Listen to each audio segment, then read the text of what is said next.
Hello friends, welcome to my channel santos kitchen. আশা করছি আপনারা সকলে ভালো আছেন, সুস্থ আছেন। বন্ধুরা আজকে আমি একটা নতুন কেক করেছি গুড় দিয়ে। তো বন্ধুরা এইভাবে গুড় দিয়ে কেক বানিয়ে দেখবেন, দুর্দান্ত লাগে স্বাদের খেতে। চিনির থেকে গুড়ে উপকারী বেশি, তো গুড়টা খাওয়াটাই বেটার। তো আজকে আমি ডিম ছাড়া গুড়ের কেক কীভাবে করেছি সেটি দেখানোর জন্য চলে যাব আমি আমার রান্নাঘরে। যাওয়ার আগে কিছু কথা বলবো। যদি ভালো লাগে আপনাদের তো অবশ্যই লাইক করবেন। তো বন্ধুরা কেটে দেখিয়ে দিচ্ছি কত সুন্দর হয়েছে। এই যে এত সুন্দর কেক কিভাবে করছি সেটি দেখানোর জন্য চলে যাচ্ছি রান্নাঘরে। চলেন তাহলে বন্ধুরা সকলে আমার সঙ্গে আমার রান্নাঘরে চলে এসেছি। রান্নাঘরে আর নিয়েছি এরকম একটা কাঁচের বোলের মধ্যে দিয়ে দিচ্ছি এরকম কাপের 1 কাপ সুজি, দিয়ে দিচ্ছি 1 কাপের একটু কম চিনি। দেখে বুঝতে পারছেন কতটা কম।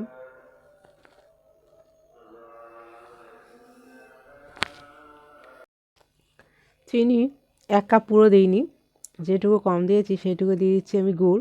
এখানে আছে আমার ভেলি গুড়। এর সঙ্গে দিয়ে দিলে কালারটা অন্যরকম হবে। এবার আমি দুধ দিয়ে ভালো করে এগুলো মিশিয়ে নেব। আগে একটু এভাবে মিশিয়ে নিচ্ছি, এবার দুধ দিয়ে মিশিয়ে নেব। বন্ধুরা আমি এখানে মোটা দানা সুজি নিয়েছি আর চিনিটাও নিয়েছি আস্ত, ওই জন্য আগে করে আমি এই যে এরকম কাপের 1 কাপ দুধ নিয়েছি, সমস্ত কিছু আগে করে মিশিয়ে রেখেছি যাতে চিনিটা আমার ভালো মতো গলে যায়। ওই জন্য আগে করে আমি এর সঙ্গে মিশিয়ে রাখছি। আর গুড়টা ওর সঙ্গে দিয়ে দিয়েছি, 1 কাপ দুধ পুরোটাই দিয়ে দিয়েছি। দিয়ে এবারে আমি ভিজিয়ে রাখবো। এভাবে একটু নেড়ে নেব ভালো করে।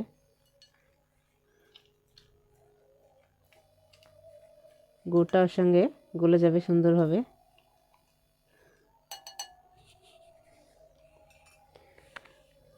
কিছু ড্রাই ফ্রুটস আমি এখানে কেটে রেখেছি। এটা হচ্ছে কিশমিশ, কাজু অল্প দিয়েছি, আর চেরি। আপনার যে কোনো ড্রাই ফ্রুটস নিতে পারেন। তো বন্ধুরা এটা আমি ঢাকা দিয়ে 20 মিনিটের জন্য রেখে দিচ্ছি রেস্টে। 20 মিনিট পর ফিরে আসছি। এখন একটা স্টিলের গামলা নিয়েছি চালন। আর এই কাপের, যে কাপে আমি সব মেপেছি সেই কাপেরই 1 কাপের একটু কম, হাফ কাপের একটু বেশি ময়দা। এটা ভালো করে চেলে নেব। আর দিয়ে দেব আমার এই ধরনের একটা চামচ আছে, ছোটো চামচ। এই চামচের 1 চামচ দিয়ে দিচ্ছি বেকিং পাউডার। 1 চামচের একটু বেশি, 1.5 চামচ মতো দিয়ে দিচ্ছি বেকিং পাউডার। আর ওই চামচেরই 1 চামচ বা 1 চামচের একটু কম দিয়ে দিচ্ছি বেকিং সোডা।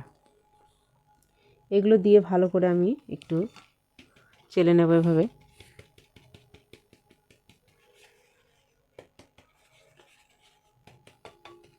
তাহলে কোনো দলা পেকে থাকবে না। সুন্দরভাবে চেলে নিয়েছি। এই যে কতগুলো দানা বার হয়েছে।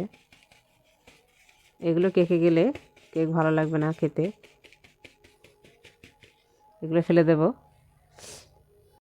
20 মিনিট পর ফিরে এসেছি। ঢাকাটা আলগা করে নিচ্ছি। কিছু আমি গুড় দিয়েছিলাম, তো গুড়টা সম্পূর্ণ গলেনি, ওই জন্য আমি হাত দিয়ে এভাবে একটু এই যে গুড়গুলো একটু ডলে নিচ্ছি। আর আমার মোটা দানার সুজি, ওই জন্য, আর চিনিটা মোটা, তার জন্য আমি 20 মিনিট মতো ভিজিয়ে রেখেছি যাতে ফুলে যায় সম্পূর্ণভাবে। আপনারা চাইলে সরু দানা নিতে পারেন, তাহলে 10 থেকে 15 মিনিট ভিজিয়ে রাখলেই হবে। আর বন্ধুরা মোটা দানার সুজি হলেও আপনারা ব্লেন্ডারে ব্লেন্ড করে নিতে পারেন, তাহলে অসুবিধা নেই। মিক্সিতে গুঁড়ো করে নিলে তাহলে 20 মিনিট ভিজানোর কোনো দরকার নেই, 10-15 মিনিট ভিজালেই হবে।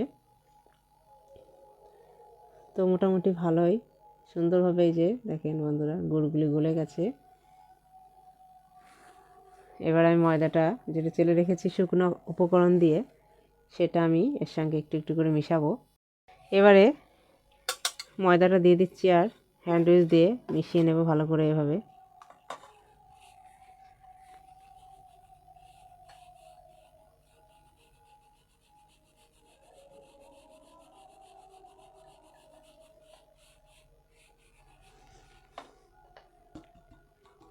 পুরো ময়দাটা দিয়ে দিয়েছি।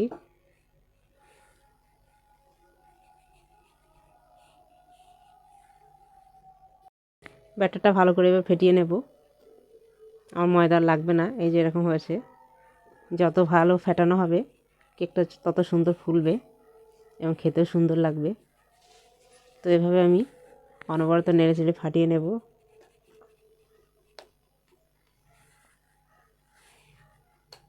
মিষ্টিতে লবণ না দিলে ভালো লাগে না, তবে হালকা একটু স্বাদ মতো লবণ দিয়ে দিলাম। ফ্যাটানো প্রায় হয়ে গেছে, একটু লবণটা মিশিয়ে নিচ্ছি ভালো করে। আর এই যে ব্যাটারটা এমন হয় বন্ধুরা, 1 কাপ দিয়ে যদি এরকম না হয় তাহলে একটু দিতে পারেন, অসুবিধা নেই কোনো। তো ব্যাটারটা এরকম ঘনত্বে আনা চাই, না হলে কিন্তু কেক ভালো হবে না। বারবার দেখিয়ে দিচ্ছি। তো এটা মোটামুটি আমার রেডি হয়ে গেছে। 10 মিনিট ধরে আমি ফেটিয়ে নিয়েছি সুন্দরভাবে। এবারে কেক যে পাত্রে দেব সেটা রেডি করব। সরি বন্ধুরা, একটা জিনিস দেওয়া হয়নি, তেল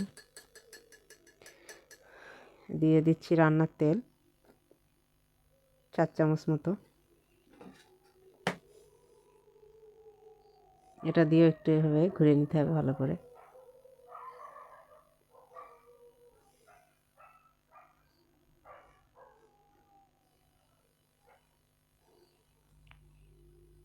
তেল দেওয়ার পরে কোনো ময়দা ইউজ করিনি, ব্যাটারটা এই আছে। এবার দিয়ে দিচ্ছি কিছু চেরি।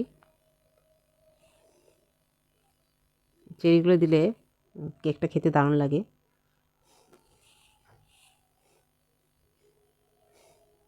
হয়ে গেছে রেডি, এক সাইডে রেখে দিচ্ছি। আমি কেকটা করব স্টিলের পাত্রে। তো স্টিলের পাত্রে একটু দিয়ে নিচ্ছি তেল, এটা রান্নার তেল। তেল দিয়ে ভালোভাবে বিরাস করে নিচ্ছি আমি, নিচেও নিচ্ছি, এর গায়েও দিয়ে নিচ্ছি এভাবে।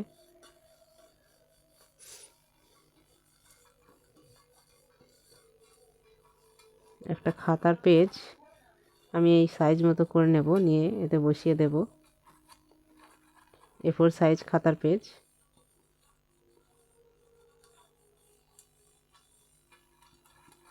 হয়ে গেছে তেল ব্রাশ করা। প্রথমে পেজটাকে নিয়ে আমি বসিয়ে এইভাবে মাপ দিয়ে নেব। এই যে কতটা হচ্ছে, এই যে মাপ। এখান থেকে গোল করে কেটে নেব আমি, এভাবে কেটে নিতে হবে। গোল করে কাটা হয়ে গেছে। এতে একটু অয়েল ব্রাশ করে নিচ্ছি।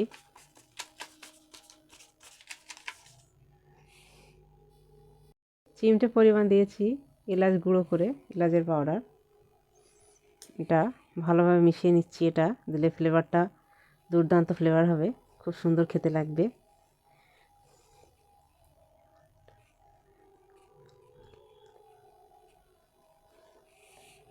হয়ে গেছে। কেকের ব্যাটারটা ঢেলে দিচ্ছি। ভালো মতো সেট হয়ে গেছে। একটু এয়ার বাবলসগুলো টোকা দিয়ে দিয়ে বার করে দিয়েছি। দিয়ে দিচ্ছি চেরি, দেখতেও ভালো লাগবে, খেতেও ভালো লাগবে। দিয়ে দিচ্ছি কাজু আর কিশমিশ।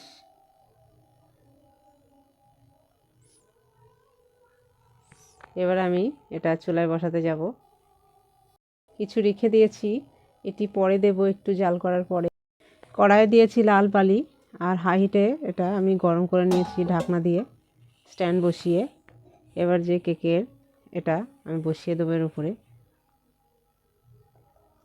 দিয়ে ঢাকনা দিয়ে ঢেকে দেব। এটা আলগা করে দেখে নেব কেকটা হয়েছে কিনা। এই যে একটা চাকু মাঝখানে দেখে নিচ্ছি, ফুটে দেখে বুঝতে পারছেন সুন্দরভাবে কেকটা হয়ে গেছে বেক করা। তো বন্ধুরা এবার কেকটা নামিয়ে নিচ্ছি। কেকটা হয়ে গেছে, নামিয়ে নিয়েছি। এবারে একটা চাকু দিয়ে এভাবে ছাড়িয়ে নেব ধারটা।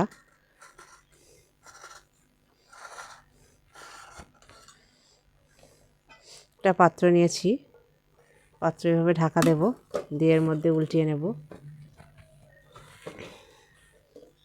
দেখেন কি সুন্দরভাবে কেকটা উঠে গেছে। এই কাগজ দেওয়াটা তুলে নেব ভালো করে। এবারে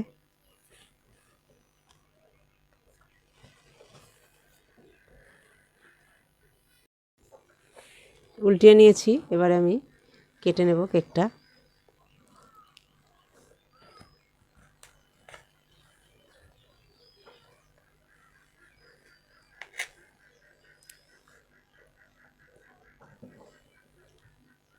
দেখে বোঝা যাচ্ছে কত সুন্দর হয়েছে কেকটা, আর নরম। তো বন্ধুরা, আমার এই কেক রেসিপিটি যদি ভালো লাগে তো অবশ্যই আমার চ্যানেলটিকে প্রথমে সাবস্ক্রাইব করে নেবেন, আর পাশে থাকা বেল বাটন দাবিয়ে দেবেন, আর লাইক শেয়ার কমেন্টস অবশ্যই করবেন বন্ধুরা। তো বন্ধুরা, আজ এই পর্যন্ত, আবার দেখা হবে নতুন কোনো রেসিপি নিয়ে। টাটা।